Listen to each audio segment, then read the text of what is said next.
Okay, you're on. Design Review Board will now come to order for March 4th, 2020 at 5:30 p.m.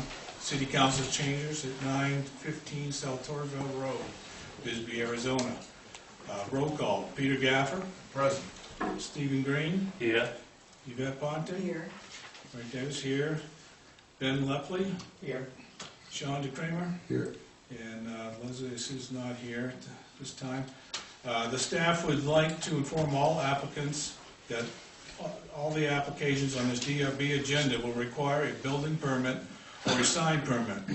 Also, that the Design Review Board approval does not necessarily reflect the views and policies of the State Historic Preservation Office, which controls decisions impacting tax status of the designated contributing historic properties. Please review SHPO's policies. If necessary, contact them directly before making any exterior changes to your property. I have a number of people signed up for call to public, but it's all for item 3. So when that item comes up, I'll call your name and you can come and speak to that item.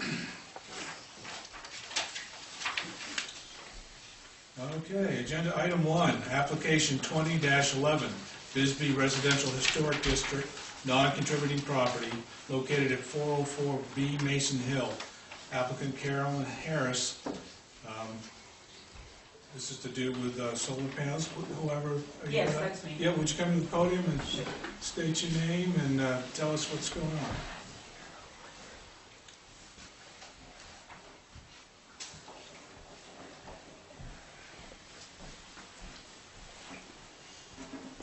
My name is Carolyn Harris, and I wanted to let you know it's 404C. Okay. Yeah, I thought there was. Actually, that will get straightened out at the time of your building permit. Okay. Okay, That's good. so we won't make any change Yeah, right now. okay, that's Okay. It's complete disclosure, I'm the owner of 404B. Well, there you go. So we got a witness. Yeah, I think you guys will get officially, Are we going to be switched? I think you're going to get officially switched. Anyhow, basically, I just, it's been a long time that I've been wanting to get off of fossil fuels, and here's my move. I finally got enough money to pay for it ahead. The local guy, Chuck, is the rep, and this was the best company that I found. This company, with as much research as I could get, and I just highly recommend this. I got it in time where if this goes through, I'll be able to get the rebates and the refunds. A lot of those are ending now for whatever is going on at the state level. And then, okay, savings with solar over 25 years, $64,277. And I'm about to start retirement, being on a fixed income. This is giving me some peace of mind for my future bills. Great. So are these panels going to be laying flat on your roof? I believe so. I'm not sure because the picture's not really drawn to that, but I could. I think it said somewhere in there about 15 degrees, no higher than 15 degrees. Okay. Which is pretty flat. Well, flat or parallel with the roof surface? I don't know. That's Different things. So, Okay. and there's no like side view, so it's hard to tell. So, I would prefer if they were at the same angle as the roof. In other words, parallel with the roof. Okay. Now, that's oftentimes not optimal. So what's typically done in those cases is you add a couple more solar panels to your system if you're trying to meet like a peak rating, whatever, when you upgrade the wattage. But to not distract from the historic, pitch of your roof, keeping them parallel with the roof plane is preferable. right. Yeah, that would have been my question. Do you know, I see that the panels are set to lay like this, but with the pitch of the roof, but are they going to be angled up towards the hillside? You guys already have this picture, right? Yeah. We do. Yeah. So, I mean, this. Well, the only thing I saw I'm in not there said educated something enough. about 15 degrees. Did you see that, Ben? Yeah, Yeah. it said within 15 degrees of the roof, but Yeah. I think we would say, okay, but make it parallel with the roof surface. Right, Right. that's what we'd like to see. Yeah, okay, so, I mean, I can do research Right. and ask the, Ask him about to do that. what. So basically, if the roof is like this, the panels are like this now. I did buy a metal roof that has already the clips on it, so Oh, nice. Yeah, maybe see, those It's a can standard affect same the roof, yeah. So that's- degrees somewhat, but I can ask. All right, any other questions? Concerning this? Someone would like to make a motion? Sorry. Sure. I'd like to make a motion to approve DRB application number 20-11 with the understanding that the panels are parallel to the current roof line. Okay. I didn't envision any big giant. Right, it doesn't look like they are that way. Do I have a second? I'll second that. Okay, motion's been made and seconded. All in favor? Aye. Motion passes. Thank you for your time and service. Thank you. All right, moving on to agenda item 2, application 20-12, Bisbee Residential Historic District, non-contributing property, 896, located at 606 Tombstone Canyon. This is about a greenhouse. Is someone here to talk about that? Yeah. My name is Justin. I drew a pretty accurate representation of what I wanted to do. Right. It's just a greenhouse attached to our house. Right. It's to the southern side of our house. And I think we got some letter about a light, one of the neighbors was concerned about a light. I guess there's a light on your property that's already, she notices or something, but you're not gonna have this lit up at night, No, right? no lights. So- No electricity, no lights. No electricity, no lights. I'm glad that answers that. Any other questions? My only question, the current building, it's not going to be modified in any way? Not going to be modified, no. Okay, so you're just adding the greenhouse? Yeah, I'm just going to butt it up to the house. Okay.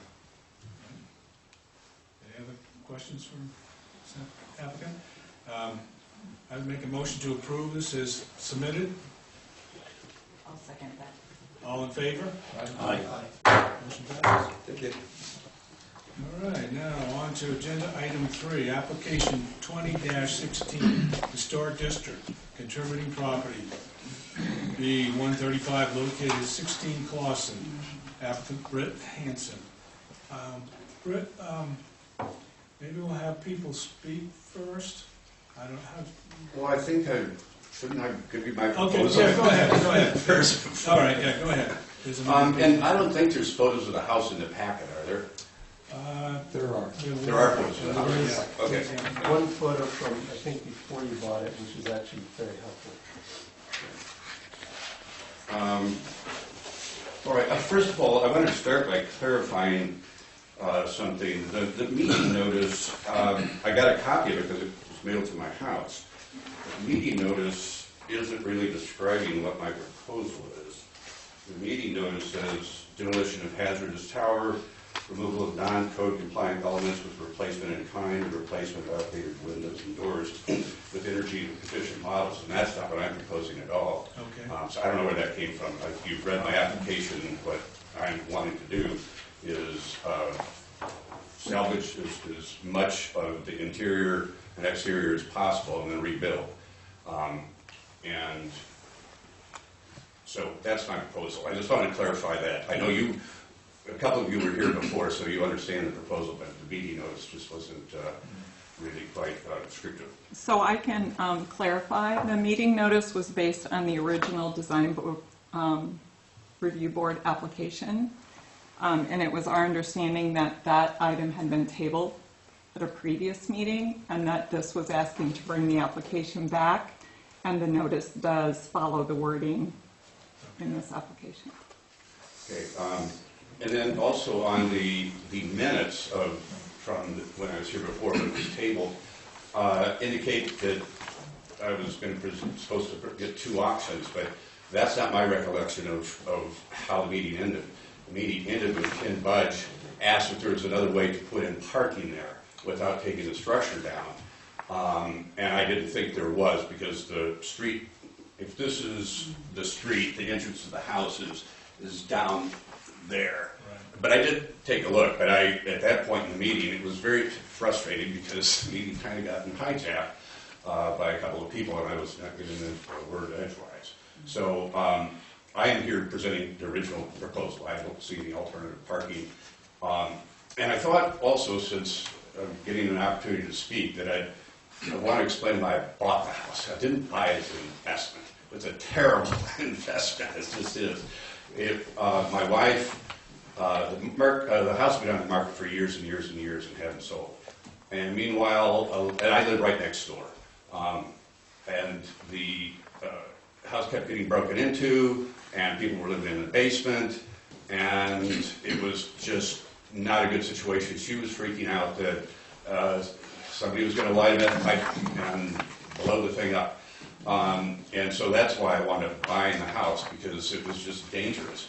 And since then, I have secured it several different times, and people are determined, if they got time on their hands, they know how to break into a house, and which explains the timing of coming back to the design review board. Last week, a neighbor, her husband is here tonight, saw somebody coming out of the basement again.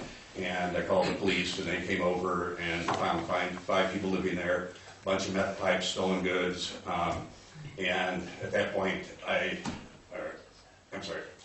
several weeks ago, I decided to, I needed to go forward with this and do something about it, because it's just not working, it's dangerous.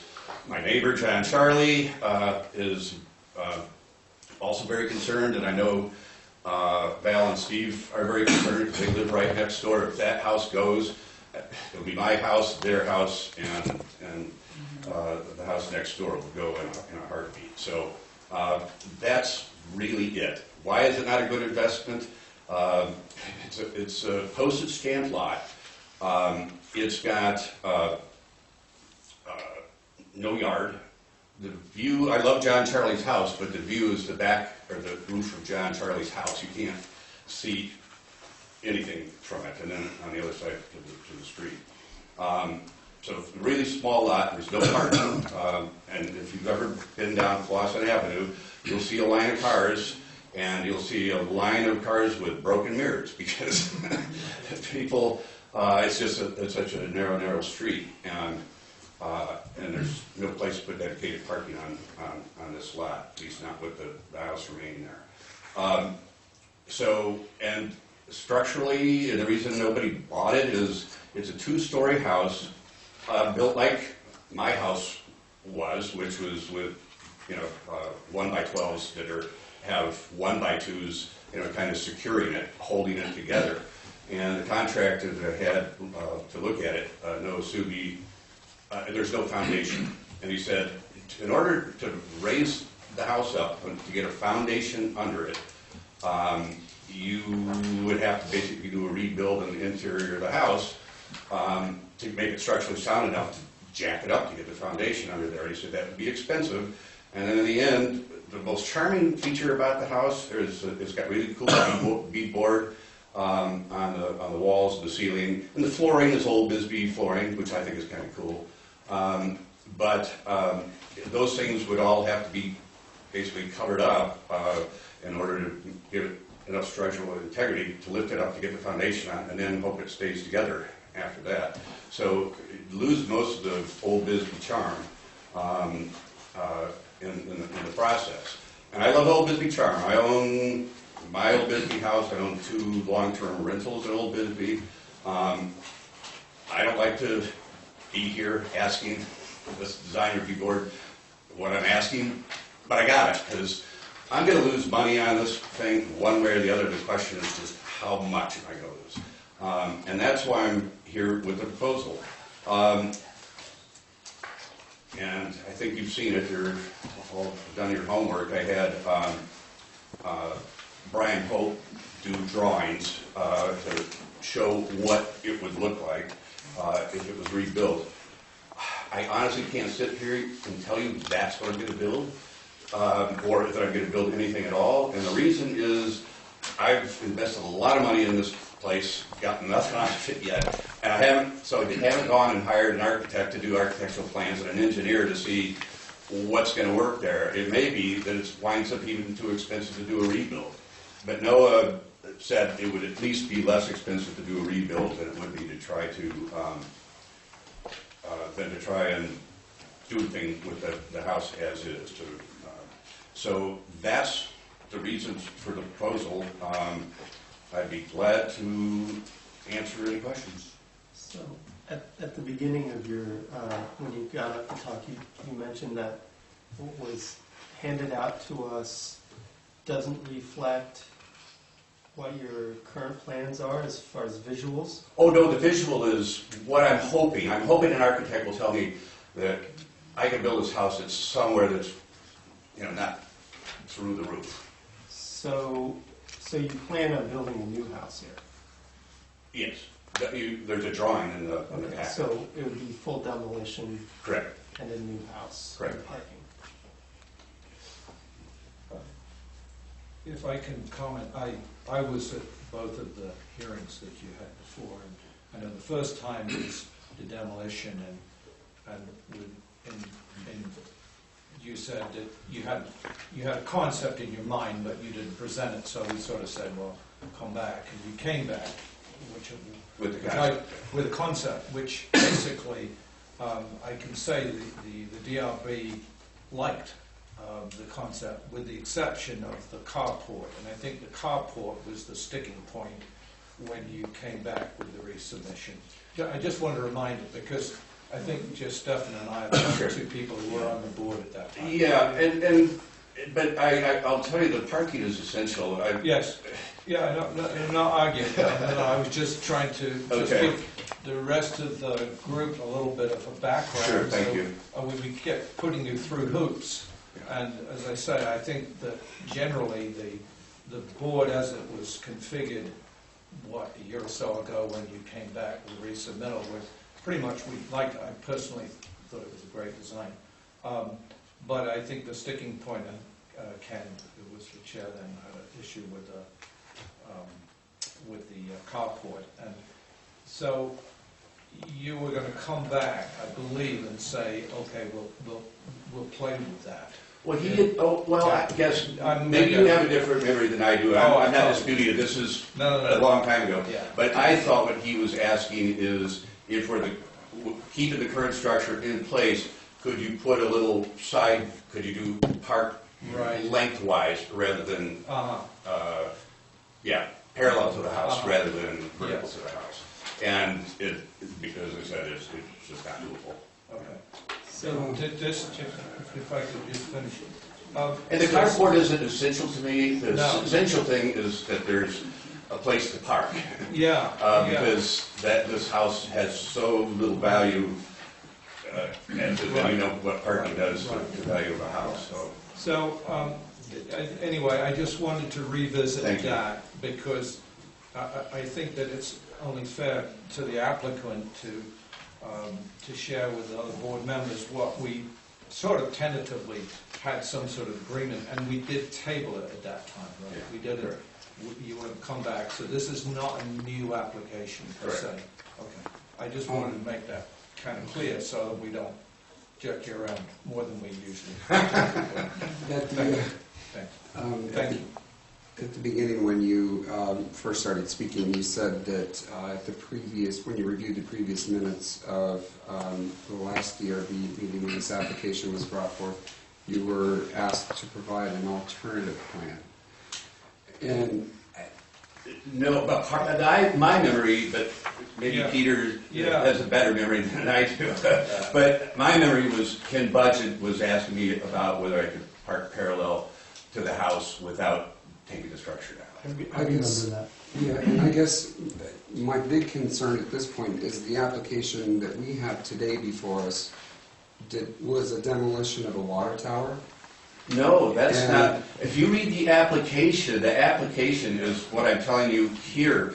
What was misleading is, or at least I thought it was misleading, is when I saw the notice that went out to the neighbors, to me and the neighbors, it said demolition of a tower removal of non-code compliant elements with replacement in kind, and replacement of outdated windows and doors with energy efficient models. I've never proposed that. That's not my application. So where did that come from? I have no idea. Because that's familiar, I've read that. Yeah, it has a B on it. I've read that before, Yeah. that. I think that was the one. That was your Yes. first application, I Yeah. thought. First application done.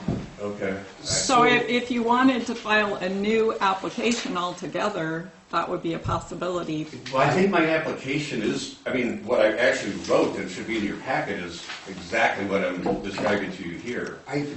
My concern is that I don't think any of us came here today under the assumption that we were going to make a decision to demolish a house and rebuild. I would like to see a new application brought before us with the demolition, or I'm relatively new at this, No, but yeah, I think, can I interrupt? Yes. I'm sorry. I think Mr. Henson is complying with what we asked him to do. It's, unfortunately, the composition of the board has changed somewhat, but I think we had a sort of tacit agreement with you that the demolition would go ahead, but we were going to change around. This parking was the roadblock. I don't remember Was the that. sticking point. I mean, I walk by there all the time, and today I actually took the time and I stopped and I went out, and I walked the property. I looked in as much as I could. I believe the structure can be completely salvaged and renovated as is. And, part of our job up here is to preserve these original structures that make up the historical district.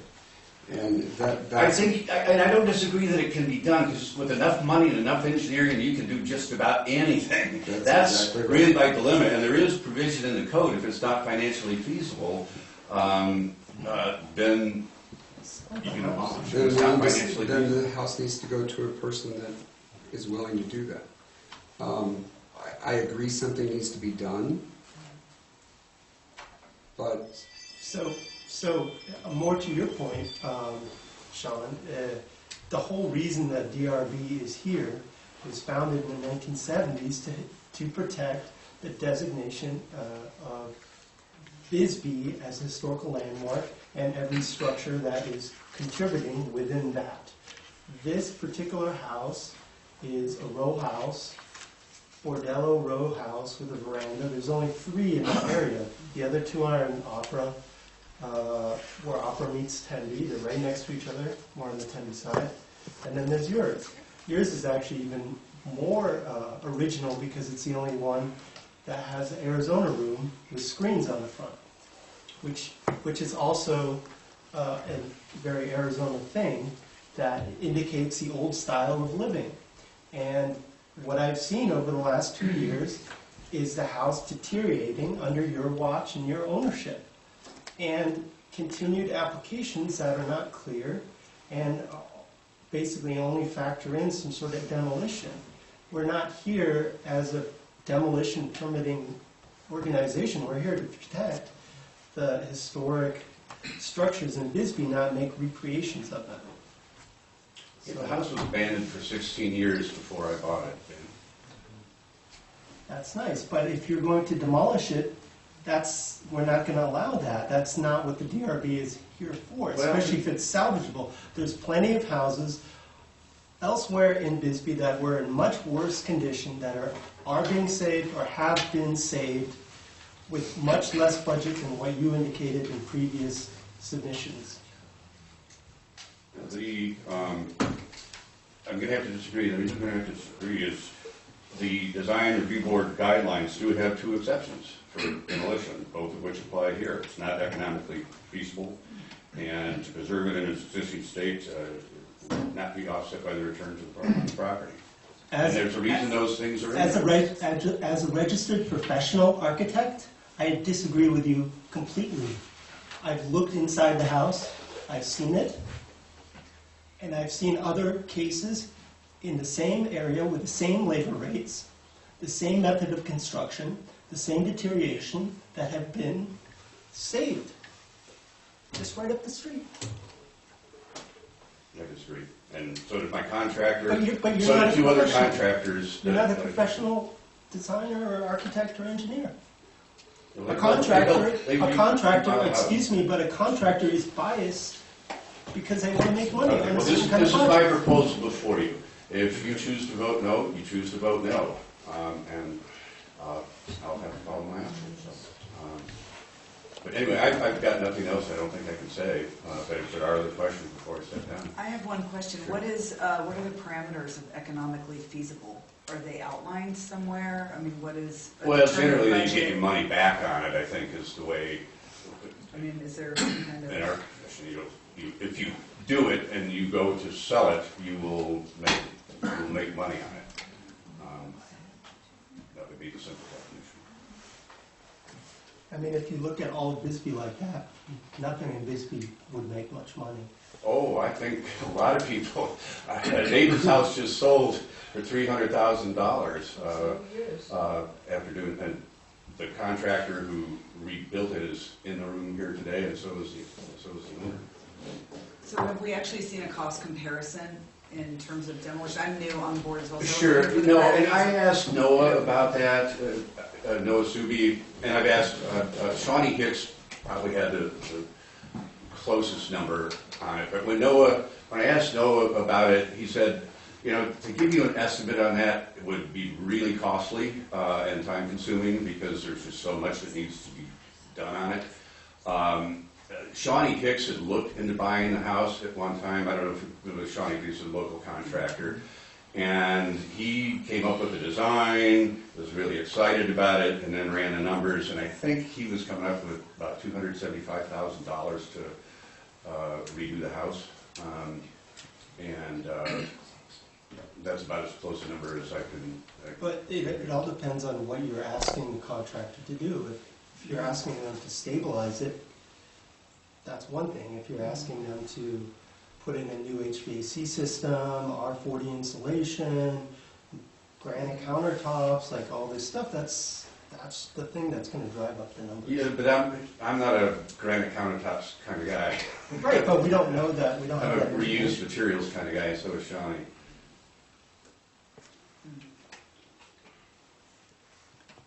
And Tom, I don't know, Tom didn't give you a number or not, but he does a lot of remodeling. Thank you. Okay, great. All right, we'll do the Bill Bailey. You want to speak on this item? Hi, I'm Bill Bailey. I'm a contractor from California. I live approximately 4 houses down from this house. I've had my house across from the old high school for 30 years, and I've lived here for the last 12 years, and that house has sat empty all that time. And it's easy, people will say, oh, you could have got it cheaper. You get 3 or 4 bids, and if you say you get it cheaper, who would you go to? Every year that goes by, prices get higher, and the longer that house sits, the more expensive it's going to be. If he did it now, 10 years from now, you will look back and say, well, he got a good deal, he got it cheaper. But I doubt, you're going to have to redo the electrical, redo the plumbing, redo the roof, and what you're trying to get is a style that fits in with Old Bisbee. Not necessarily all the old materials and the old 1x2 or 2x2 walls. You're going to put in a 2x4 wall. You're going to try to do things right so it's a stable, solid house. You're not going to use single pane windows. You're not going to use cast iron plumbing. So I think it's ridiculous to say that it has to be kept old. You want it to look old. You don't necessarily have to keep everything That's not what old. historic preservation is, sorry. Well, I've been a contractor for 30 years. That's all we did in California was remodel. So I am in support of something being done to the house. And if the house does catch fire with these vagrants and stuff that are in there, I guarantee there'll be more than one house in that area that make up. It's an extremely narrow road. It needs the parking to get cars off the road. And I think you should be looking at it as here's an old structure, dilapidated, that's been there for 16 years. How many more years will it go before somebody comes in with money and says, I'm going to fix it up, I'm going to keep the style, so visually it looks like an old house, but it's got new components. It's got new wiring, it's got double pane windows maybe. It's got a 30-year roof instead of an old asphalt roof. You know, so I think you're, somebody on the board are looking at it the wrong way. So, Well, that's a matter of opinion. The right or wrong way is written in guidelines that were handed to us from the National Park Service, and that's what I'm trying to follow. yeah. But like he said, that you have to go with cost concerns and some of those 2 points that he made earlier. There's been plenty of other examples where things have been done for cheaper. It depends on what you ask for.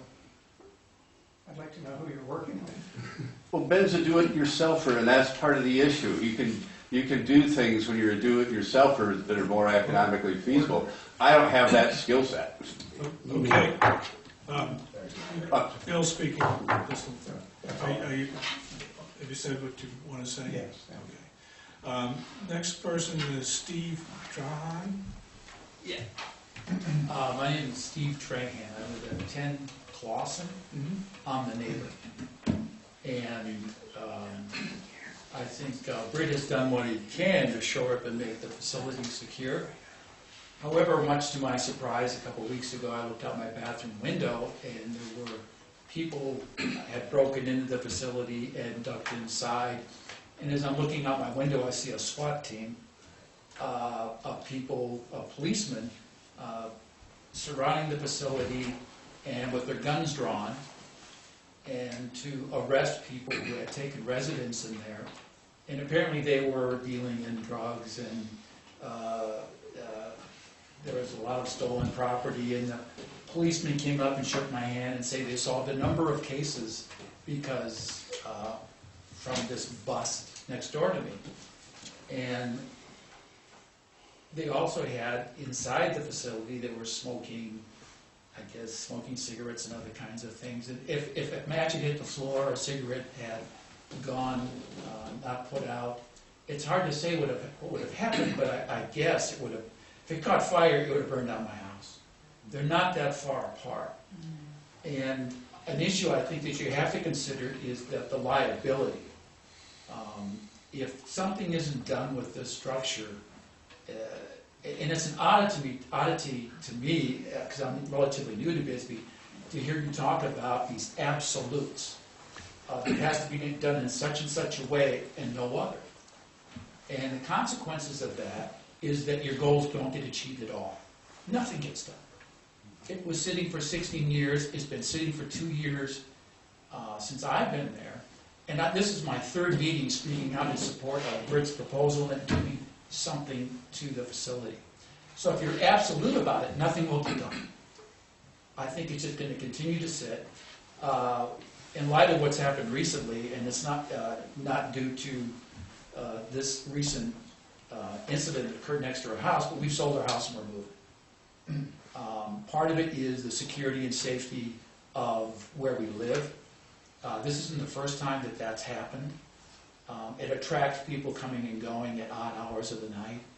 And we've reached the point where we just don't feel safe. So, although I respect the nobility of your cause and the things that you're trying to do, I think the consequences of that is that nothing gets done. It just sits. And if someone wants to come in and buy it, I applaud them and I would support them. But the consequence to the neighborhood, it's not just the house, because there are people who live there. The consequence to the neighborhood and the people who have to live next to it is that we're at risk. And that risk, as a cause, seems to be coming from you folks. Because you can do nothing with the house and it can sit there for another 16 years or however long it is, but my concern is neighborhood safety. And I think that has to be considered because we live there. And I hope you'll consider Britt's proposal and look at in not such absolute hard rock terms, and more in terms of not just what's good for the house, although I think that's your goal and your job, but also people live there. What's good for the neighborhood too. And if we're in support of it, and if we are behind making the kind of upgrade and changes that would make the house, some kind of compromise could be, I think, could be worked out here, and make the neighborhood better, that would be great. So, thank you for your time. Thank you. Take us through the compromise. Yes, I was just gonna say, take us to the compromise. Okay. Rick, like to speak? Rick Roadhamel, I live across the street from a particular house. I've lived here for over 32 years, and just citing out of the guidelines,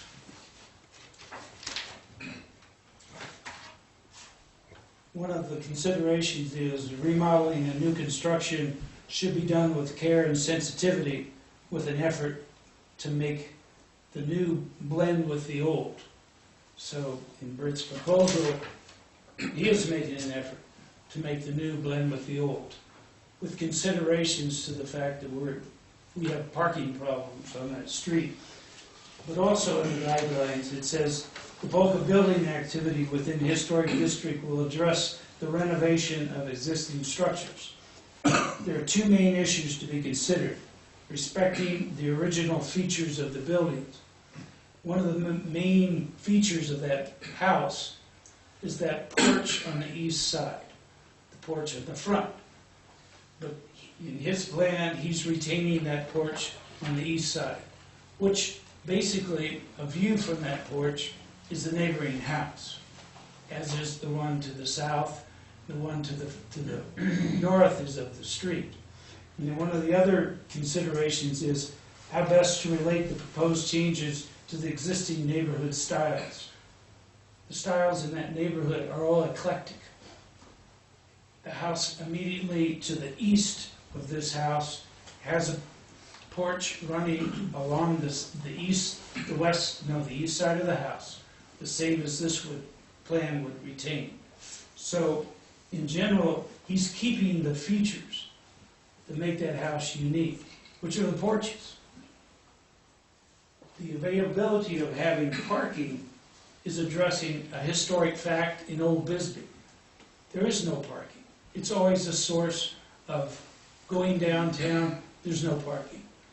On Clausen Avenue, there is very, very little parking, and it's very tight, and we have a kind of a discrete balance of where neighbors park, and it works fine.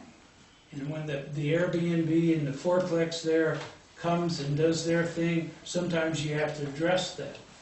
So in Britt's plan, he is providing parking, which is an upgrade and also eliminating a historic problem in the community and making the people that live on the street have an extra parking space devoted to that individual house. So it's a win-win in a lot of ways for the neighborhood. And that's what we're looking for, is something that blends into the neighborhood, retains some of that flavor to that house, but also allows parking, which is a central problem in our neighborhood and in all other neighborhoods in Old Bisbee. So I think if Britt brings a plan, the board cannot be subjective. You have to be objective and look at facts. I feel this, you feel that. Yeah, you can go on. We can get 2 more architects that'll look at it differently. We can get more contractors that'll look at it differently. But the fact is that this house needs to have new life brought into it, or it'll sit there, derelict, and a blight to the whole historic district. And maybe saving or taking down one house and bringing it back up to bring new life into it is not going to cost the historic district its value. If a historic district hinges on saving one house from some sort of change, then it's on weak feet.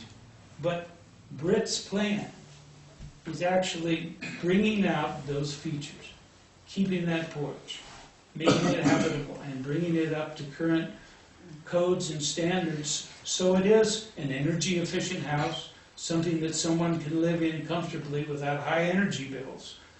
but it needs insulation in the walls, it needs insulation in the ceiling, it needs a new roof, it needs a new foundation. It needs a lot of work if someone wants to invest in it.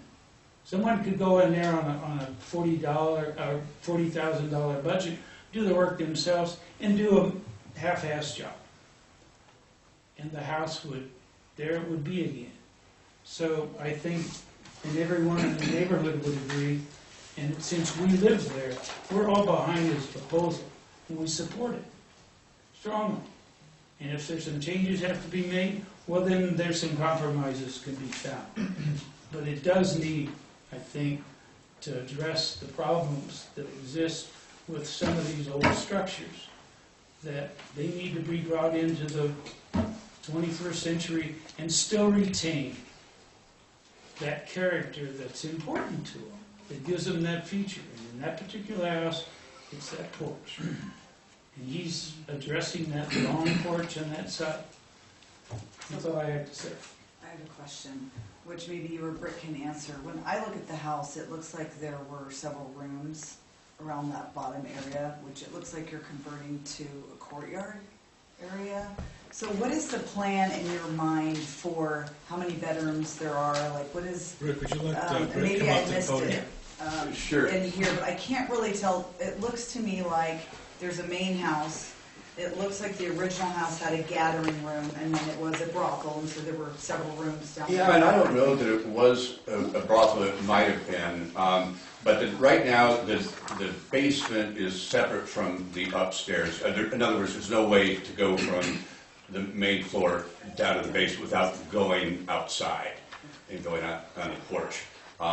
So the main floor, the second floor, The top floor, the street level floor. the street level floor is 3 rooms. There was a kitchen in the south side, and then I assume like a living room in the middle, and then what you call the gallery room or bedroom at the end. I used to know how many square feet it was. I think it was maybe 500 square feet, something like that. And the basement is somewhat smaller. But it's also 3 rooms, 3 separate rooms with doors. It's original state, or when you rebuild it, let's say, it would have... Okay, then what my plan was to basically just keep the top floor as 1 room, like a small studio apartment, like 500 square feet kind of thing, with pretty much the same dimensions as the current house. The basement, the reason I put the courtyard down there is that, as I said, one of the problems with the house is it's got no yard, no outdoor space particularly. And in terms of economic value, I think most people like to have a place to sit outdoors. So. And so I was trying to find, and also reducing the cost of construction was part of the hope. So, yeah. But right now, I mean, in terms of visuals, unless you do what you did, which is to actually go to the house and walk downstairs, you don't really even see the basement right now, except for out of the corner of your eye. So. And by the way, I thought of something else, Ben, on the economic value of it.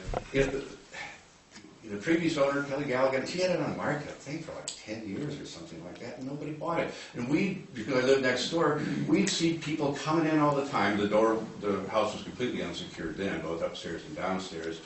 And people would get excited about it, and tourists were tramping in and out of there all the time. Because it does, inside, the interior does have some charm. The outside has not a whole lot of charm, because it's got the aluminum siding on it, but people get excited about it, but then nobody would buy it, because when push came to shove, you can't. Have you looked at the marketplace now? You can't buy anything for what you bought that for $55,000, I think it was on the market for. You can't hardly buy a parcel of land that's empty in Old Bisbee for that now. The marketplace is totally shot up, so, if you were to put that on the market, you'd probably get 75 for it, I'm guessing. Yeah. But one of the other I don't want to be forced by the design review board to sell my house. I don't think that's in the rule guidelines either. I don't think I'm that's just the answering the direction. point about We're not, economics. we're not trying to force you to sell your house. What I would like to see is an alternative proposal to keep the original structure, to try to meet your goals and also our goals. And I think then we could have a fair conversation about it. With all due respect, I'm not going to do that because I've already done my homework. I've done my homework. I had several contractors look at it, and there's another architect in the neighborhood who isn't here tonight, but he agrees. Somebody who I think you probably know. But anyway, I've done my homework. I've done it. And I do think, I don't have $300,000 to sink into something that's, I'm not going to get my money out of I it. understand, thank you. If I could clarify and repeat what I said before, and the applicant came to us, wanted to tear it down, but he didn't have a plan. So we said, well, we don't like that, come up with a plan.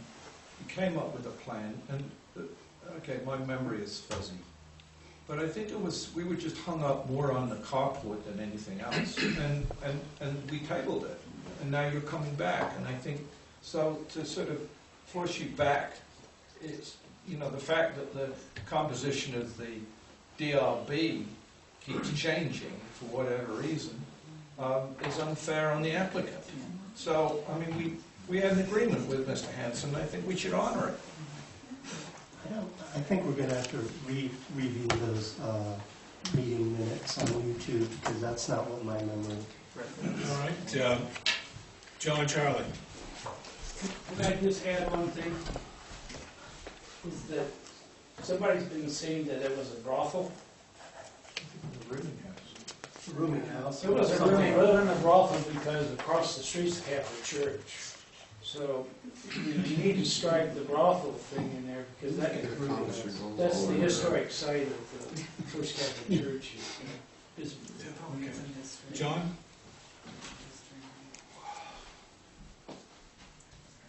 John Charlie, 46 Howell Avenue, Bisbee.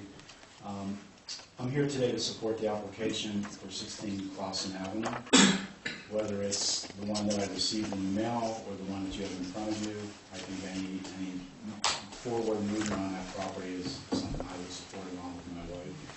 My primary residence shares a 40-foot property line with 16 Clausen Avenue. There's probably about 10 feet between my house and that piece of property. I've lived in my house for 21 years. It's been what it is today for the most part. Yes, it has disintegrated over the recent years as well, but that's sort of the nature of an open building that's being rained on and not being maintained. Buildings don't like to be left alone, they like having people live in them. So, as I said, for over 20 years, 16 Clausen under multiple owners has deteriorated to its present condition. Structurally, much of the building is compromised, specifically the large block addition that's separated from the building, and that has the potential to fall directly onto the roof of my house and possibly my neighbor's house, depending on how the wind's blowing that day. So I'm very concerned about that.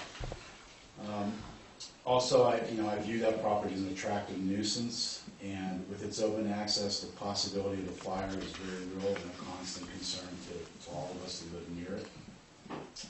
And I guess, I think that if there was a poster child for a building that presents a significant health and safety risk to the neighborhood and to the community, that's it. I have, along with, once again, with my wife, we've restored 3 historic contributing properties in Old Bisbee. We've also removed a dangerous building and built a new building on that site in Old Bisbee. Some of you know that I've served dedicated service to the Design Review Board as the Community Development Director for the City of Bisbee for 8 years. And along with that, I was a city councilman, so I want to applaud you, and I sympathize with you trying to make a hard decision up here. It's not easy, but I think that the history of the Design Review Board is the reason why Bisbee is being so successful now, because we have preserved the historic district.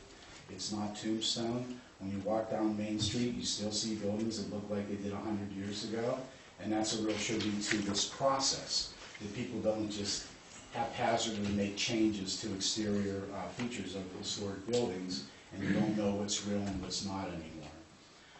Having said that, I also want to emphasize to the group that a historic district is not a small town under your Christmas tree that's perfectly preserved every year when you set your train track up.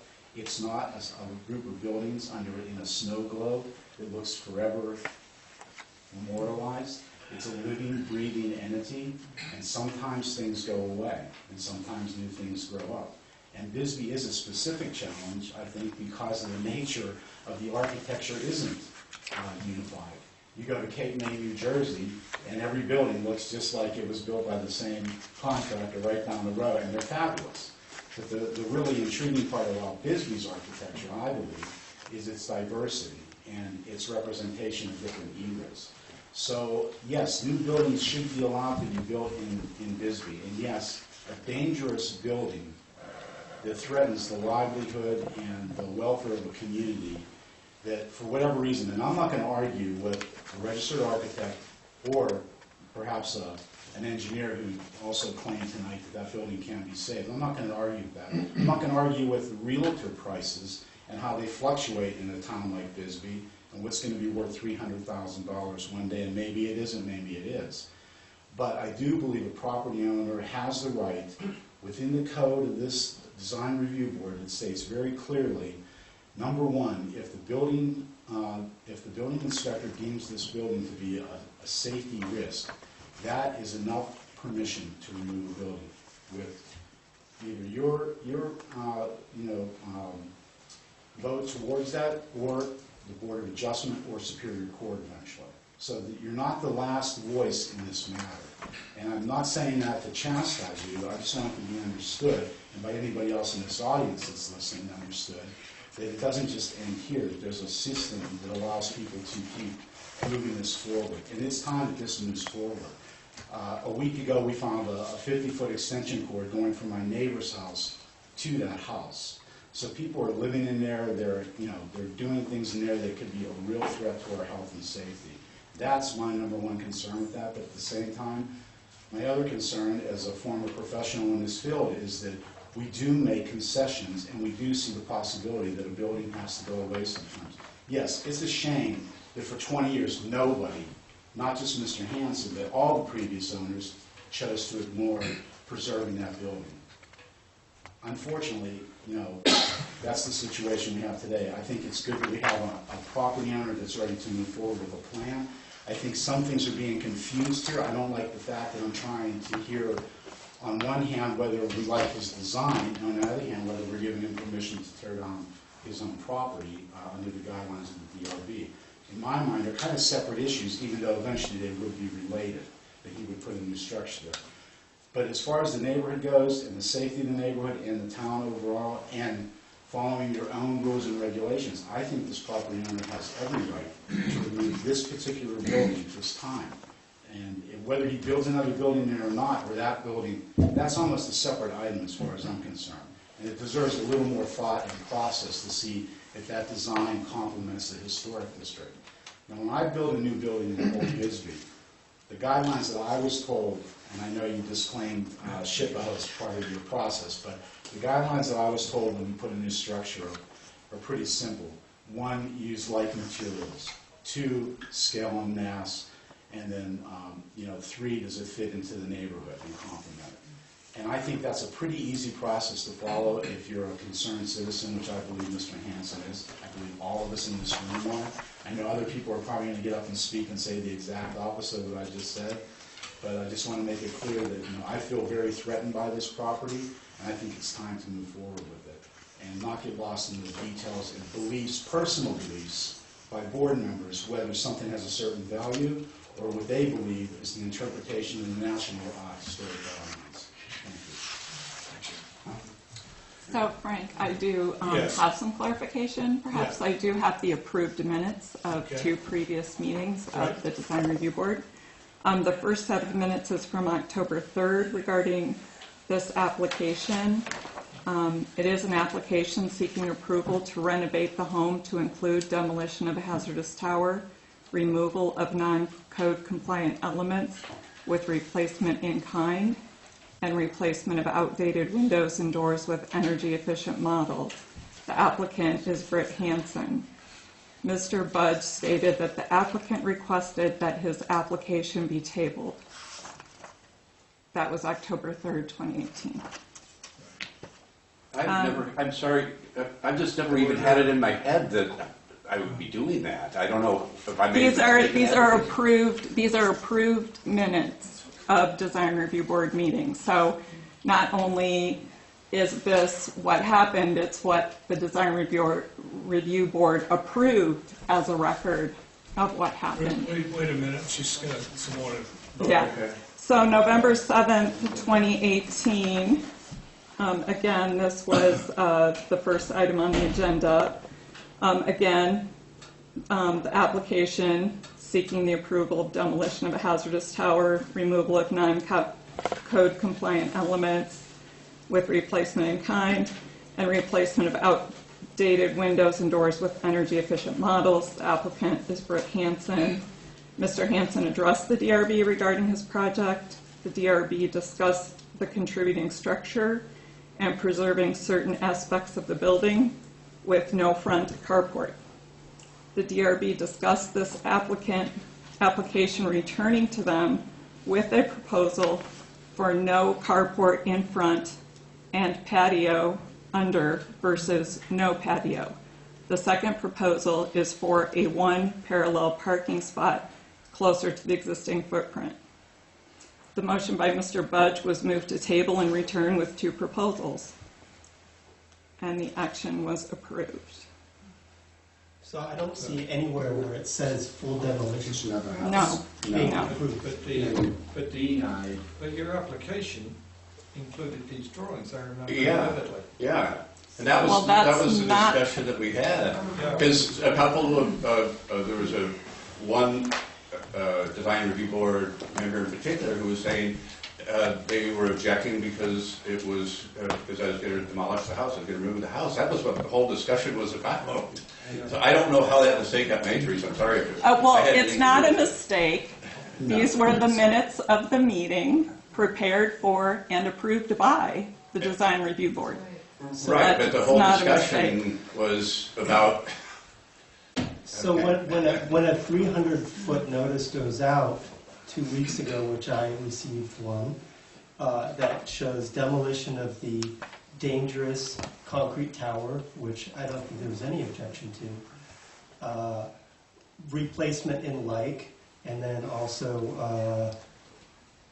what was it? Third thing? Replacement of outdated windows and doors with Yeah. energy efficient. That is not a full demolition of a historic contributing structure. And I'll have to figure out how that got done, but the written description of my application makes it, and the drawing makes it pretty darn clear what I intended to do, and that was what our discussion was about. But the 300-foot notice in public, what the public. But needs to I don't hear is prepare the proceeding. notice. But all that NINA has to prepare the notice from is the application. So if it was your intent to submit a brand-new application, I just don't have no memory of ever even thinking about doing this. It's been, you were here. 9/12/18. I have no memory of ever even thinking I was going to do that, because from the get-go, Noah had told me that that would make no economic sense to do that. You got to put a foundation under it as well. In light of the gentleman that spoke before he got back up there, I completely agree with part of what he said. We have two separate issues here. One is you have to seek permission from the DRB to demolish a house. We had an application on the previous hearing that we were all here for. And the second issue is if we approve the demolition, then what would that structure be? So we're obviously here tonight to determine whether or not we're going to demolish a structure. I agree with you on that, but part of the reason I came back with a plan is because the design review board at the time asked me to come back But with a that's not plan. what's on the application. So I think we all agree that something needs to be done, right? Everybody. And by the time I come back again, we do design review board members and something else. Can So I just actually- confirm, do we all agree, they agree and we all agree something needs to be done about the property? It's really what and how is going to be done, in which case the review board doesn't agree with demolition, is what I think I'm hearing, and you want to demolish. The review board would rather you rebuild the existing structure without demolishing it. Am I correct? Well, that's what Do I we understand discussed. that That's correctly? That's what we we've been discussed discussing. at this Okay, point. great. Rick, why don't you have a seat and let John Sky side up to speak. Hello, good evening, I'm John Sky. I lived on Clausen when I was a kid. Both my kids are born on Clausen Street. I knew the guy, Davey, that lived in that place. He smoked cigarettes, and there was probably a fire trap back then, and probably just as much as it is today. I actually offered to buy this house after the demolition got denied a year ago. I was declined. The house would be fixed if I would have bought it. In the last thing of the minutes, which you guys can all get these, the minutes of the meeting, which I think you attended, right, Frank? Or is that a different one? Anyways, it says if he brings something other than what was asked for, then it should not be a new application. I mean, all the things that they say in the minutes makes it very clear what happened. Basically, they're saying you can knock out the railing and try to park a small car in front of the porch, not take the porch down, knock the house down. It's very clear. It says thus no demo allowed. Like, I was outraged at the thought of this demolition a year. I can't believe that's on after it's already been denied. Like, this is a done deal. As far as I'm concerned, I can't even believe I'm back here talking about this house. And, I mean, I could go through, I even have the outline notes from the design review book and the ones in the brand new one, which, I don't know, do I need to read this stuff again? Like, I outlined this for this house a year ago. And it's all there. I just feel like, does this even need to be discussed?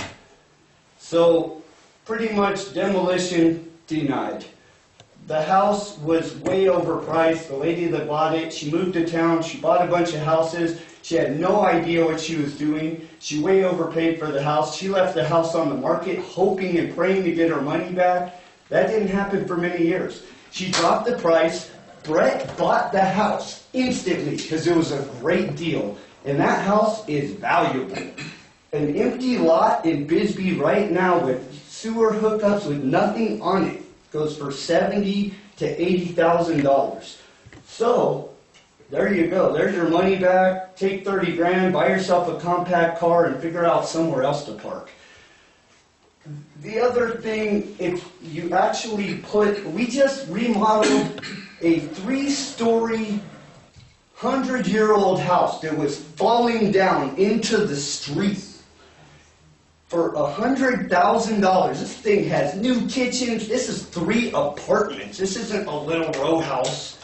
Like, it's not that much money. And then, the contractor that he was talking about like $100,000 for a roof. Like, is the roof going to be made in gold? So, just the whole idea of tearing this house down, and I hope none of you are revisiting that, especially when you can just read what happened last time. That's it for me. Please don't tear down a perfectly good house. That Dean was a city attorney. That's enough. Tom, did you want to speak? Could I? You might. You don't. My name's Tom Slusser. I'm a contractor in town. I've done numerous homes. We like to take the worst of the worst homes. We want the ones that have been sitting empty for 15, 20 years. That's our goal.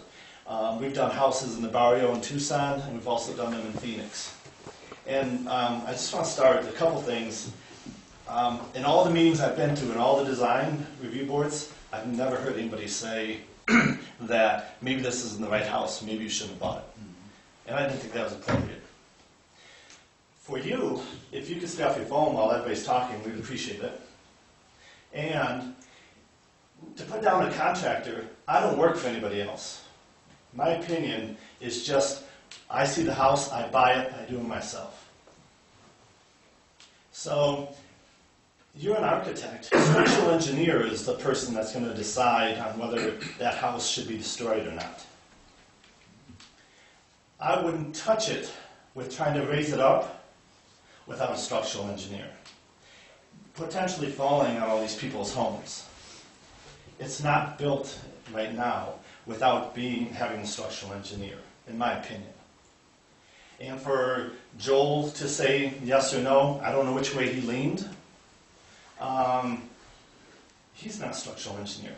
There are experts that do structural engineers for old historic homes. And their goal is to try to save the house. But sometimes you can't. And I think that may be an option for this one, since some of you feel so adamant about that. We looked at the house way before Britt bought it, and the numbers didn't make sense, even us doing it ourselves. So, yes, the market's changed, but there is a house that just sold up on Tenby for $55,000 for sale by owner. And that was my house, and I sold it to myself. So that doesn't count. No. I don't think that was your house. Because we looked at it and you weren't the one trying to sell it to us. Okay. It sold in the last 30 days? Excuse me, I'm asking a question. It sold in the last 30 days? No. Okay. The other thing I wanted to ask was, Sky says that he did that house for $100,000, but they're going to charge a lot more than $100,000 to do the house. Obviously, they wanted to make money. That's business. That's business, yes. So to throw out the number that he can just put in $100,000 and that house is going to be fixed is crazy. And none of the neighbors, I think, would want that type of team working on that house. We end up with more lawsuits. We end up with another one that we're not going to tear it down, but Joel's going to come in and say we can tear it down partly through construction, except if you save some of the wood. I mean, there's a broken system here if your person at the city can just supersede what you're saying and say go ahead and tear it down. So if you really want to save this house, my recommendation is getting a structural engineer that's an expert in this and seeing what they have to say. Thank you, Frank. Yeah. Yes. Yes, you like to speak, Mike? Thanks, Joe. Oh, okay. Hello, DRB. My name is Michael McPartland, 536C Warren Hill Street. I did come here based on the notice, thinking this was a remodel. So my concern, rather than speaking to the merits of the case, because there's obviously strong feelings and thought in many ways, is this wasn't properly noticed. So I think given how strong the feelings are, this needs to be properly noticed so that you and the due process concerns that other people have brought up can be addressed in a proper way, because I think right now you're setting yourself up for a compromised decision-making process by not having properly noticed the community about what the intention is. I've shared my opinions before about this, voted on it. The carport issue that has been brought up was, as I remember it, the sticking point, which is why the application got tabled. But I also have a question for the liaison. Hello, Teresa. Hi, Michael. Which is, how long can something be tabled? Because it's been more than a year. Mhm. Now, my understanding was for approved applications, you have a year, and then kaput. So this has been more than a year. So that's also why I'm confused about how something tabled can come back to you all after a year. Yeah, So ideally, it would have been tabled with a timeline. Ideally, it was not. So something else maybe for the DRB to be aware of when you table something. Right. That's it. All right, thank you, Michael. Thank you. I would like to ask Joel Ward to speak to this.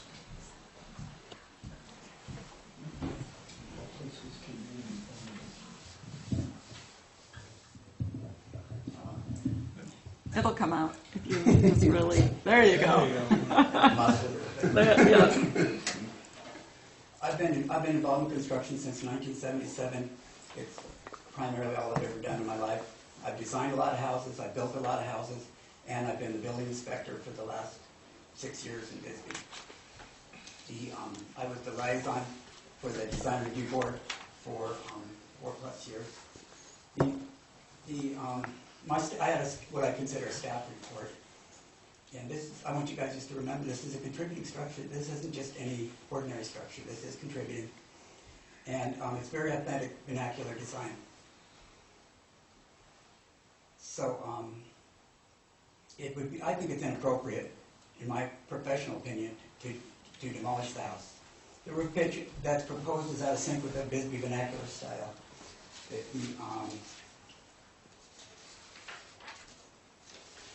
This is from the design standards for the Bisbee Historic District.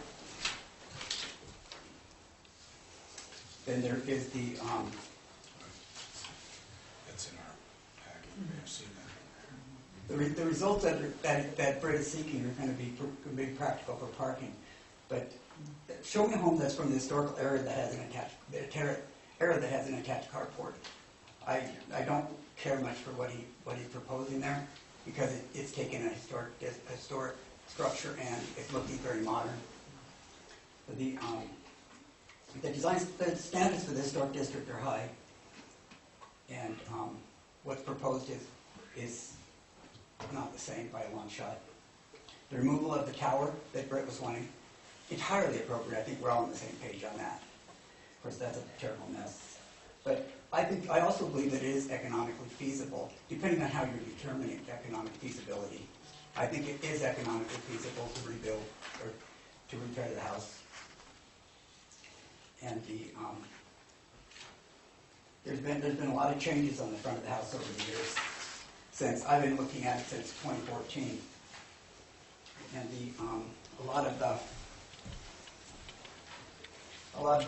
there was lap siding on the east side. That's gone, and then a lot of the boards have been knocked off. There is, but if it's going to be torn down, I guess it doesn't really matter either. I mean, those are a little bit of nothing, but the house does have a vernacular charm to it that I think needs to be preserved. If you look at your historical guideline criteria from the Secretary of the Interior, A1 is that every reasonable effort shall be made to provide compatible use for property which requires minimal alteration of the building structure, the site, or the environment, or use the property for its intended use. Number 2 is the distinguished and original qualities and character of the structure and site and its environment shall not be destroyed. The removal or alternation of historic and structural architectural features should be avoided when possible. But I thought this was a change, I didn't understand by looking at when I took my notes, I thought it was a proposed demolition. It didn't say that at all in the application that we were using. But this is the house that I think has important historical features to it, that it needs to be preserved and it can be preserved. And I don't mean to ruffle anybody's feathers by saying that, but that is my professional opinion. Just have a question. Yes, go ahead. Joe, have you actually walked the property and looked at the foundation and that's supposedly not supporting the structure? The foundation's minimal, and the structures, the walls are minimal. They're minimal. But there's a lot of houses in Bisbee that are like that. Right. With the same standards. Right. So it's of your opinion that it can be saved as is, and those foundation walls can be reinforced or rebuilt? Yeah. Okay. Thank you, Joe.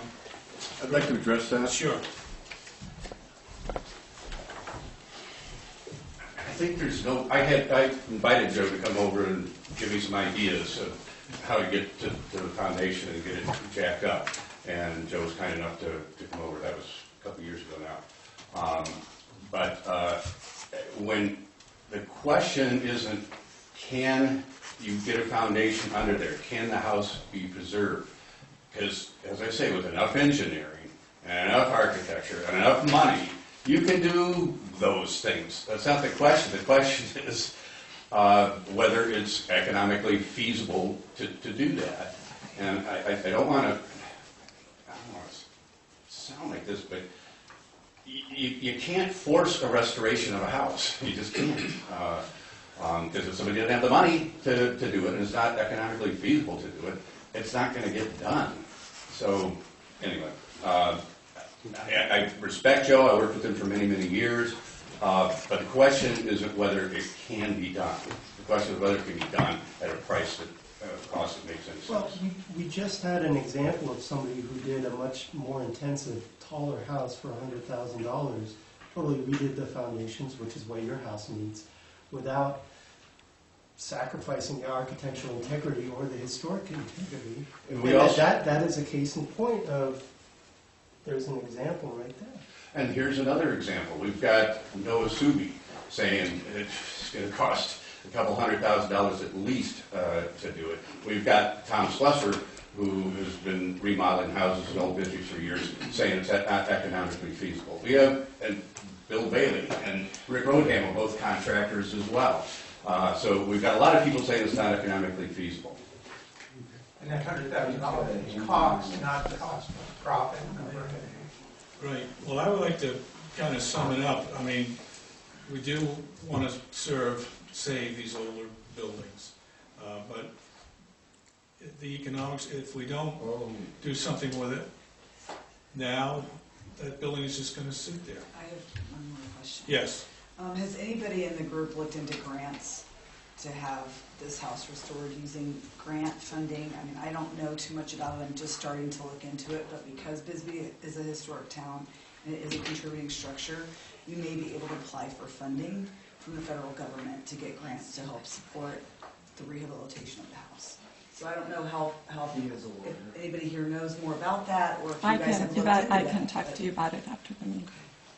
So I think it's important to understand what application that you are acting on. So you are not acting on an application to demolish that structure. So perhaps we need to have this come back as a new application. As much as, I know it's a pain, you guys have all been here, but to clarify things, we may need to do that, because the way this was, I know it's a pain, Brett.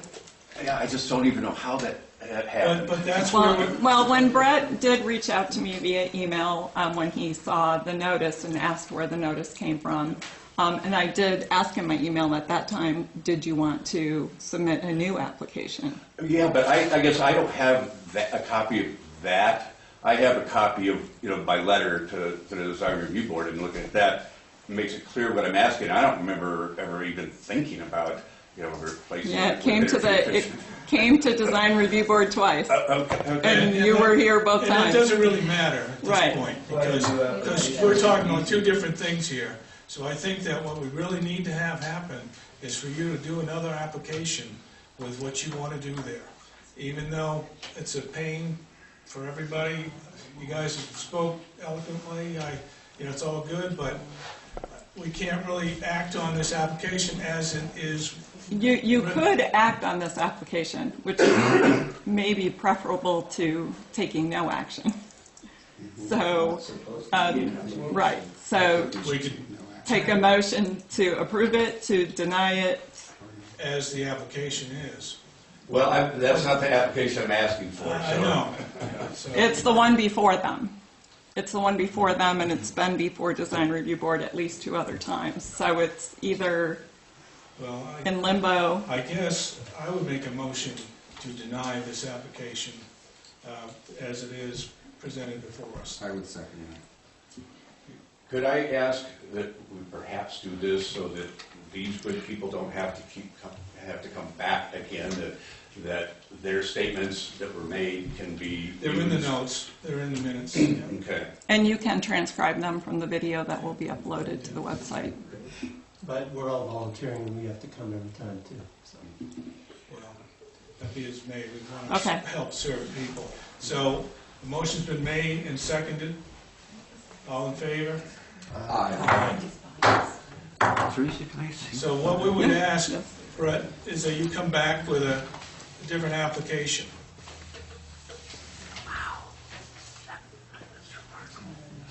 Yeah. I don't That's think I exactly- don't think I typed this in. Well, I don't think that, I signed it, but I thought my letter of description was, I don't think I did this. Well, it was submitted and it came to Design Review Board twice. But I did not submit that. Is that your initial? Well, this could have been added later because I didn't. No. This has never been my intent. Well, it's exactly what was in these two agendas. It's exactly in these two agendas when the. Even the minutes. Yes.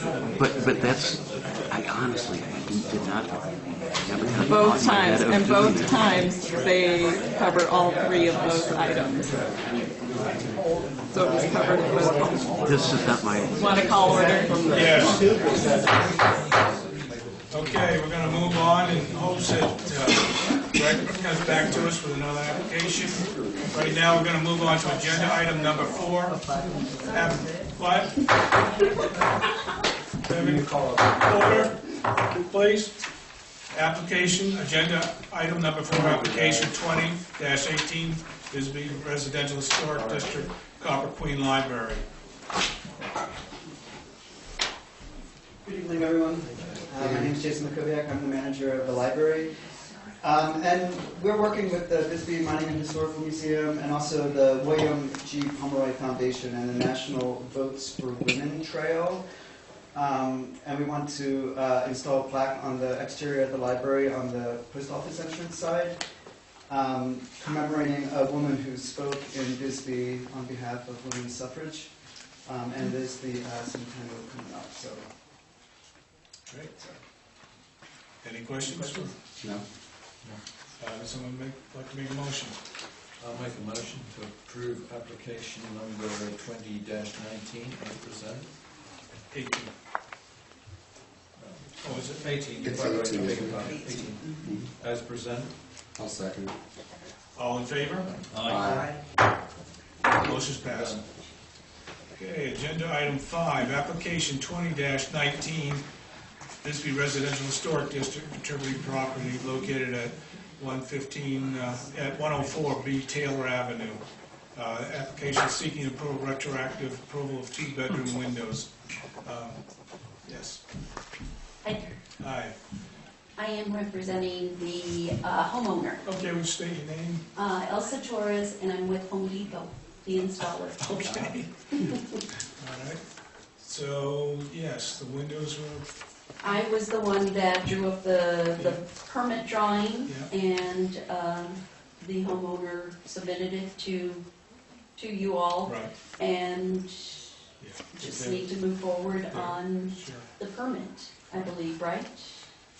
Yeah, DRB. Well, approval. it should have had DRB approval before the windows were installed. Right. Which I just want to point out to you, being that you are a Home Depot representative, that we are getting complaints from folks in Bisbee that Home Depot is not advising them to come to Design Review Board before purchasing And windows. that's half the reason why I came. Okay. Well, first of all, Philip couldn't be here because his profession, he's out on the field, he wasn't able to come. So that is precisely why I'm here, because I am the rep for Southern Arizona, and I am all over, from Douglas, Cerro Vista, Nogales, I mean, I'm everywhere.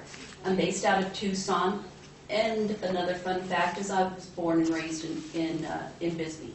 I'm related to town, so But I live in Tucson, and so this is a good thing for me to come down here. My mom is 89 years old, so any chance I can get to spend time with her, I do. I have done many houses in Bisbee that have gone through this process. But there was that one from a couple of weeks ago that had been delayed for different reasons. Homeowners wanted to change it, wanted to get a different manufacturer, wanted to put grids in, didn't want this kind of grids, wanted to keep as close to what is approved by this council. And in that time, the permit was submitted, but it needed to come here for sometimes the permits sail right through. Well, it depends on, No. if you're in the historic district, Uh-huh. everything has to come in Through you. replacement through Okay. the RB. So Mhm. that's something to remember. If it's in Warren, San Jose, no. Just Okay, get it right. and maybe that's where my confusion is. So half of the reason why I volunteered to come, when he said, I just can't make it, I said, this is gonna be good for me to clarify, because I don't want to propose something to a customer that is not gonna fly by what And you all we do want. have a new brochure that maybe Teresa That would be could wonderful give if I you, could, that because- tells what the Leave me your card. Oh, wonderful, wonderful, parameters because of our. I am not gonna direct something towards, I mean, I work with the historic down on 4th Avenue, downtown, all over Tucson also. So I know what's gonna fly and what's not gonna fly, so I don't present, and I flat out tell them, it's not gonna work. We cannot put these kind of windows in, no matter how efficient, no matter how wonderful. Right, it has to follow certain guidelines. Exactly. So with this other, with this one, we have an expediter that tells us when something needs to have a permit and when it doesn't need to have a permit. We wait on that expediter to tell us, and then it's my responsibility to get that permit turned in to our Phoenix district office, and then they send it out to who they need to send it out to. That's our process. Excuse me, I think Sean has a question. I have a quick question.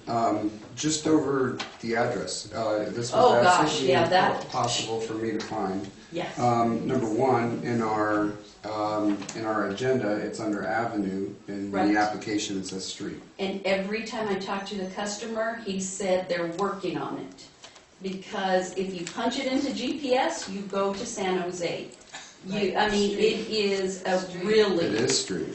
And then if you cannot punch it in to get to City Park. You can't. It is not there. So he said that there was something that was gonna be worked on, whether it was Taylor Streets, Taylor Avenue. I know Bisbee, so I said, just tell me where you're at and I'll go there, because I know Bisbee. Right. I grew up here, so he said they're working on it, so that I know is an issue on the homeowners. Just trying to get the official Right. wording. Okay, well, So this one is in the historical It district. is. 100% right Okay. across the street It from is. City Park. Okay, And thank you. the windows are in. Mhm. What's the board's pleasure? Would somebody like to make a motion? There's sliders, right? Okay, so if you look at what the original, and I don't know if you guys have the original, because I've got ones here. Well, I think they have what the previous windows were, Right. not what the Not what original. Phil is trying to put in. No, they have the windows he replaced. Right. And the windows he put in, but I would not classify either of those as the original Right. windows. Definitely, Okay. because when I got there, Okay. they're single pane aluminum, you don't see that in Old Bisbee, so automatically. That part of the building, I think, Was- has been added on. Right, later. but if you look at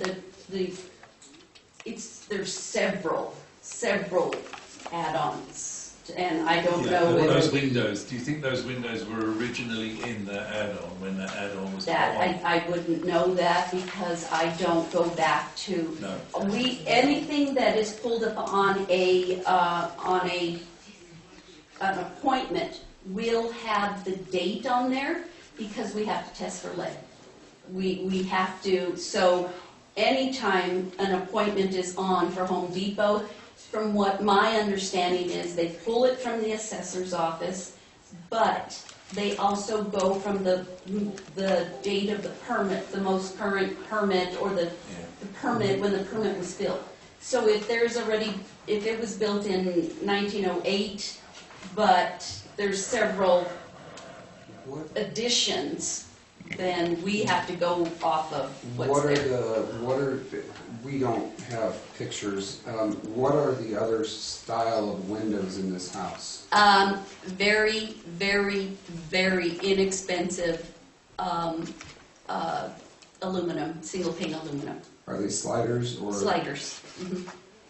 Yes. So the whole house is sliders. Which I've been through this before. I know how to try to get it to look. So putting in the grain lines, putting in, the grids, trying to go back more to a hung window rather than a slider. I try everything that I can do, even if it's a picture window. Typically, that's what we like to see. Exactly, it's a hung window or a double hung. So I always try to direct them because I know what the historic is requiring. But when it is something that might have been built in the 70s or addition, these particular ones are in the back of the house. They are not street view. I priced out the whole house, and he very much wants to get it to a energy efficient, but he knew that there's issues. So that's why he decided on just that corner, which is where his parents come. And the room was freezing the day I got in there, and I come out with my heat gun and showed him. So.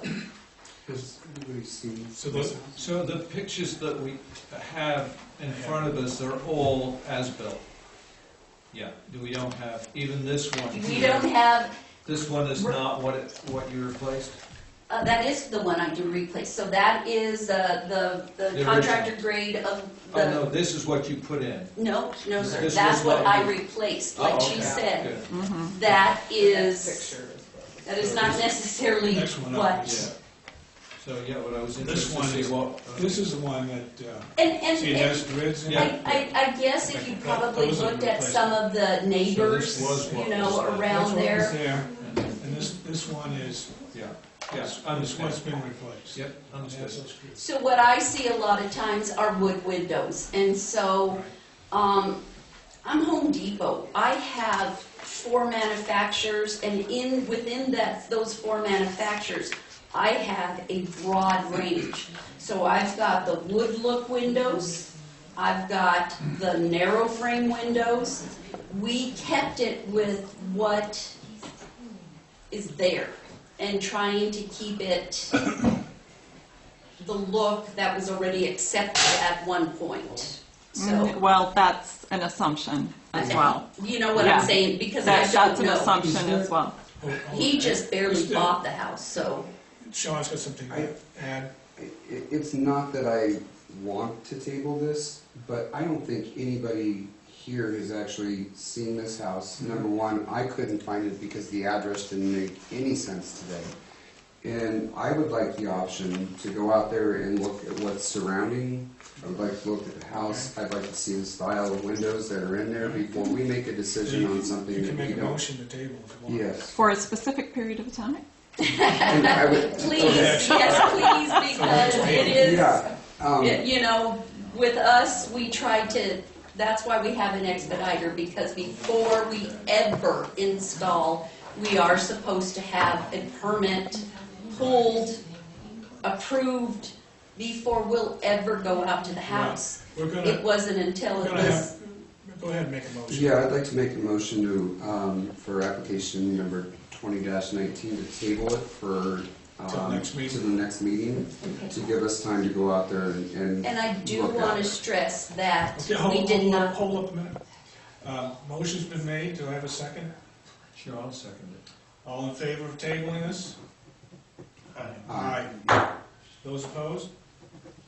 Okay, it's passed. So we're good for now. Okay. We're gonna go out and look at it, and it'll come up again. I do want to at our stress next that meeting. they are in the back of the house, Right. so it is not a street view, it is Right. not. So it was a concern of the homeowners to, let's find out what's gonna fly, what's gonna be the Right. easiest, because we had talked about putting grids and working, but this was Yeah. getting We'll that go room. take a look at it and take it up at the next meeting. Yes, Ben? Yeah, I just want to take note that the architectural style of this addition seems to be 1950s or 60s, where these are corner windows with a steel column, Mhm. and It does not have the steel post in it. That the structural post Uh-huh. that you see in, my house is 1953. So it does have a corner post Yeah. that is a structural. This one did not. oh, I thought I saw that in the photo. No, I don't Well, believe that one we will did. take this up at the next meeting, Okay. after we've gone out and... Okay. So is that something that the homeowner needs to come back after? Yes, Is there a somebody period needs- of time that Somebody you guys? needs to come to the next meeting to represent them.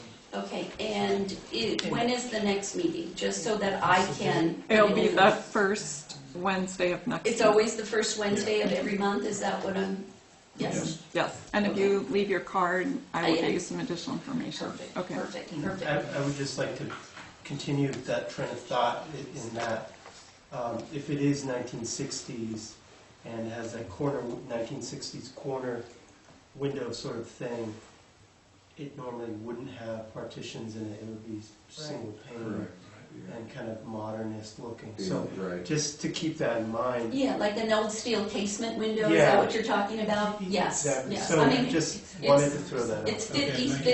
50s on that, so Right. that's why if, back then, they had, the steel casements came in certain sizes. And so, I mean, the minute I look at a steel casement, I can almost guarantee it's gonna be a 36 by 38 or a 50, Yes. because that's what they made. Which is then therefore calls for a narrow frame of a window, which is what he has. Yes. So, the other thing is if it's a wood window, replacing a wood window, then it has to go with a thicker Right. to Right. meet your qualifications there. Thank you too. for coming down. The other thing is, if at any point you all want to see the varied windows that are offered, I am. You and I will connect on There, that. that's where we will exactly- connect. because- Okay. I would download a copy of this PDF. Okay, Sure. I will. Teresa's gonna Yeah, get her well, Thank you. tied up with that. Okay, that thank Right. you. Thank you very much. Okay, item number 6, I believe, is the approval of minutes from the February 5th meeting. I'll make a motion that we approve the minutes. Is everybody? We've had trouble with it. And I have a- Okay, all in favor? Aye. Approved. Who was the first? I'm sorry. Frank. Okay. Thank you. All right. Agenda item 7, discussion regarding the return of paper copy packets to the board members. Does anybody want to talk about that? Go for it. Yeah, I'm adamant. Peter wants his paper Sorry, copy. I'm adamant. I need paper copy. That's I all right. submitted to the DRB at least 4 times, and I've always given 9 copies. I've not found it to be Okay. a problem. I understand that some copies can be more expensive than others. I go to Staples, I have the copies made, or the folks down here on the National Highway. I don't see why we shouldn't continue to do it as we've done. I don't think the staff should have to make copies. I realize that it's a lot of work for you folks, but since The rules are you supply 9 copies. There's only 7 of us on the board. I don't see why we shouldn't get a copy. And personally, I find it very difficult to review the application. I mean, today was a complete example. I completely misunderstood what Mr. Hanson was doing. Because I looked at it and I thought, okay, I looked at the agenda, I scanned through it, and I said, oh yeah, I understand what he's doing now. And I was completely wrong. And if I'd had the paper copy, I wouldn't have made that mistake. Maybe we would have had a different discussion. I am adamant that I want a paper copy. Okay. So, but not everybody else is. But I think, can I speak? Yes, Joe, go ahead. I'm too impetuous. I think that the issue tonight was that Nina was wanting to know if she has to get permission from you guys so that she can deny applications if they're not providing her with 9 copies. 100%. And so that's what I think what the issue was. That was we were trying to get resolved. I think that's the way it used to be, and I think if the board wants to go back to paper, that's the way we'll have to do it. I would like to say having submitted a few times, I really would like to have people benefit from not having to print that expense every time, like $34 each trip. Right. All those prints, and just Never spent more than about $10. well, I print 11 by 17 color because I like people to see what I'm doing, but $34 is once and then 25 something the other time. That was a printing cost, and then it was on Friday and I had to mail it because the office wasn't open. Like, I think PDF is the modern way to go, and it's a lot more environmentally conscious too.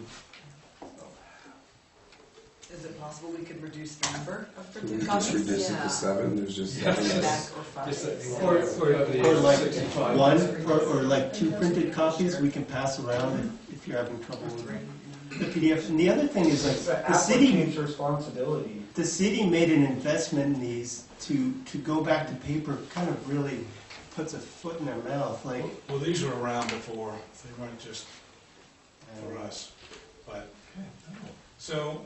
I guess we could Do you want to make a motion. Actually, you don't even have to make a motion. It currently is a requirement to provide 9 copies, so if your direction to staff is to go back to please ask for 9 copies, we can do that. How about that? Yeah. Okay. Sean? Paper? I'm okay with. I can go either way. It's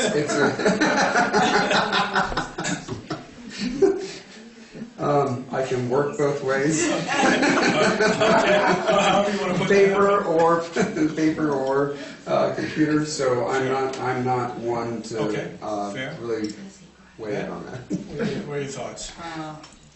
I'm happy to go with PDF, but I'll go with what the group decides, of course. And I would say the same. I can work with the PDF. Paper's nice. I get that picture completely. It's nice to have that in hand when you're going out. So I agree it's wasteful environmentally and so on and so forth. However, if someone, if it's something fairly simple, you're changing out a window, you're maybe going to have 3 or 4 pieces of paper that you have to duplicate, and so maybe you want to have the color of the existing. If you're going to be putting on a major addition, which is going to cost tens, if not hundreds of thousands of dollars, the incremental cost of a bit of paper, I don't believe kills it. So that's my position. If I'm overruled, I'll deal with the PDF. I have a computer. Yeah. So Nina does send you electronically the packet. Yes. You could respond directly to her, not to all, and let her know that you would prefer a paper packet. How about that? Yeah, and I'm perfectly happy with that. Okay. Yeah. Okay. And then she will have paper packets. I'm for paper, though I was for PDF to start with. But I tried using this in bright sunlight, looking at places, doesn't work. Okay. I could drop it, it's my personal property, doesn't work. Paper, I sit down, I have my breakfast and look through this, and then I see what I've got to go and look at and what I haven't got to go and look at. I write on it as we're in through the meeting, I picked up my packet today, there was nothing except these and one other application in there, and I thought, well, I wasted my time picking the packet up. So I went home and I sat all afternoon reading it through my tablet. 170 pages. 177, yes. Yeah, Yeah. exactly. Yeah. And it took me a long time to download that lot too. I'm on dial-up. Okay. Oh, I'm just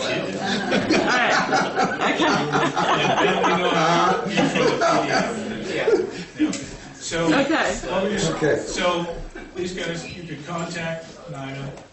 Let her know you want a print copy. So anyone then can say, oh, this is one where I'm going to want a print copy. Yeah. How about But here's another thing I suggest then. If we're going to go majority PDF, let's not make them submit 9 copies. Just copy them up for us two that need That's what factor, she's saying. and then reduce the application fee for the people, for the public that are applying for the service. Because we're saving a lot of money by doing it. I totally agree with that. But then that goes to. And that'll buy we can't reduce the fee. goodwill too. Yeah. Yeah. Yeah. So the fee schedule is going to be a separate matter taken up by the city council. The fee schedule will be taken up by the city council. Right. So listen, if everybody's agreeable, that's what we'll. Yeah. Yep. Yes. Yep. And I'm going to make Nina sort this out when she listens to the meeting tomorrow. All right, we'll move on to agenda item 8, update on the green windscreens at the St. Patrick's Church. Yeah. So as you can see, I did forward your request that they be removed, and the response that I received was that the plan is to paint them black. And to that, I would say there needs to be an application submitted to the DRB for that to be done. Yeah, if we could, that would be great for that. But in the interim, they need to be removed. Yeah. I'd like to see them get out of there. Yep. So I guess we could let Cynthia know that. Yes, I will do. Thank you.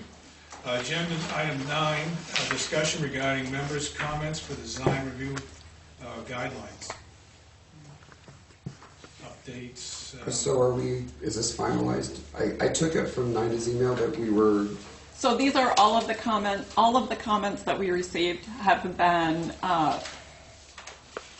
The Arizona State Historical Society or something can donate or license out their such illustrations. Okay, thank you, Ben. Any other comments? Yes. Yes, I had a computer malfunction, and I had intended